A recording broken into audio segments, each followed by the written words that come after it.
ठीक है।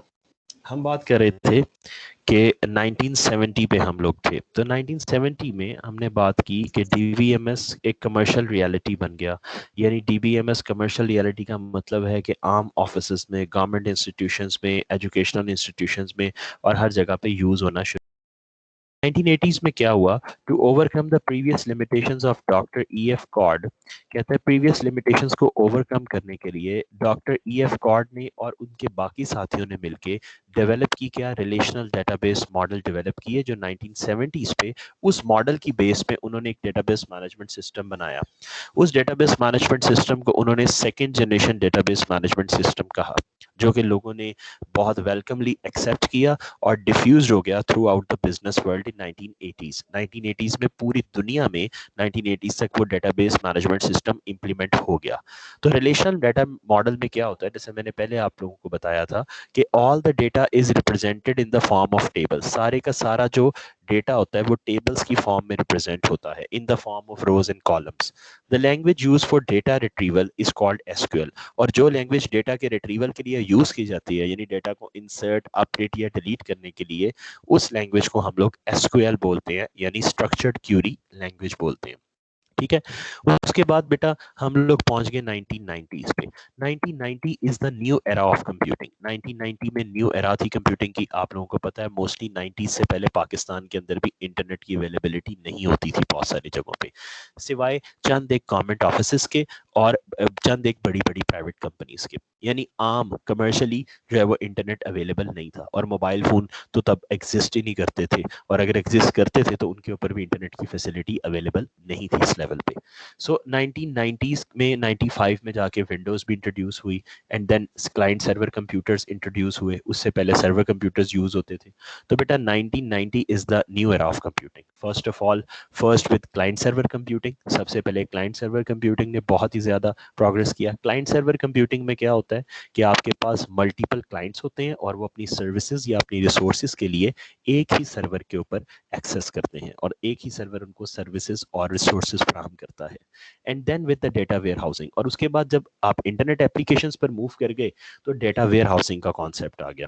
Data warehousing क्या है कि आपके पास लार्ज अमाउंट ऑफ डेटा एक जगह से दूसरी जगह डेली बेसिस पे ट्रैवल और ट्रांसफर होना शुरू हो गया। उससे आपने डेटा वेयर हाउसिंग पे, and internet applications increasingly important, तो इंटरनेट एप्लीकेशंस भी इंपॉर्टेंट होना शुरू हो गई। So object oriented database were introduce to handle complex data. तो उसको हैंडल करने के लिए, लार्ज अमाउंट ऑफ डेटाबेसेस के हैंडल करने के लिए ऑब्जेक्ट ओरिएंटेड डेटाबेसेस जो है वो इंट्रोड्यूस करवाई गई। देन बेटा लेट 1990s पे हम पहुंच गए। लेट 1990s में क्या है, internet companies work for web internet dB connectors. Internet companies ने वेब इंटरनेट और डीबी कनेक्टर्स के ऊपर काम करना शुरू कर दिया। ठीक है। यानी ऐसे डीबी कनेक्टर्स जो वेब और इंटरनेट कनेक्टर्स जो है उसके ऊपर बात की। एग्जांपल्स आर, उसकी एग्जांपल्स हुई एक्टिव सर्विस पेजेस बने एएसपी के ऊपर, फ्रंट पेज बना, जावा सर्विसेज आई, जेडीबीसी यानी जावा डेवलपमेंट किट, और ड्रीम वीवर और ओरेकल डेवलपर। डिफरेंट किस्म के टूल्स आए और सॉफ्टवेयर्स आए जिनको यूज करके हमने क्या किया, सॉफ्टवेयर डेवलप करना शुरू कर दिए।